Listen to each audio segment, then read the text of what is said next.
We sense, we feel, and we act thanks to our brain. The brain coordinates and it's affected by bodily functions, and it integrates the information about the outside world transported by our senses. All of these phenomena can only be explained by neuroscience.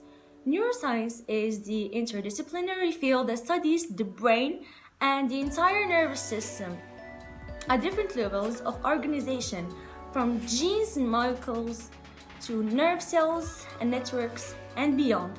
Due to expansion of the subject, different branches are identified. And I, Kawtar Felki, I'm going to take you guys in a trip into the human's nervous system, identifying only one branch, neuroanatomy. Without further ado, let's discover the structure of the nervous system that is actually separated into two parts, the peripheral nervous system and the central nervous system. We'll explore the peripheral nervous system later, but first, let's discover the central nervous system that is actually made up of two major parts, the brain and the spinal cord. The spinal cord is actually the link between the brain and the nerves of the rest of our body. Now let's move to the peripheral nervous system that is also separated into two parts. The first part is the autonomic nervous system that is made up of two features. The first feature is the sympathetic nervous system that responds to danger, whether it's real or imaginary. And once the threat is gone, the second feature is activated. The parasympathetic nervous system brings all the systems of our body back to normal. The second part is the somatic nervous system.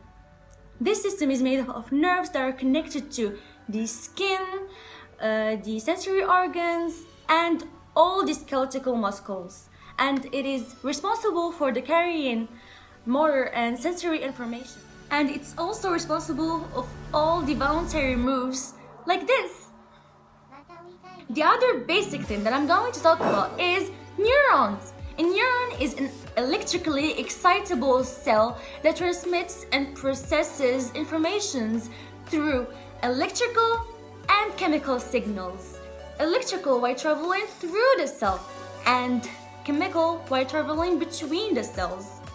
It's made up of four features: the cell body, the dendrites, the axon, and the axon terminal. Neuron-to-neuron connections are made onto the dendrites and the cell body of other neurons. These connections are called synapses. Now, most of the neurons have the same general structure. However, there are different types of neurons, which show great diversity of size and shape, which is logical given the tremendous complexity of the nervous system. To sum up, the previous introductory guide aims to give you guys an overview of the fascinating and still growing mysterious world of neuroscience.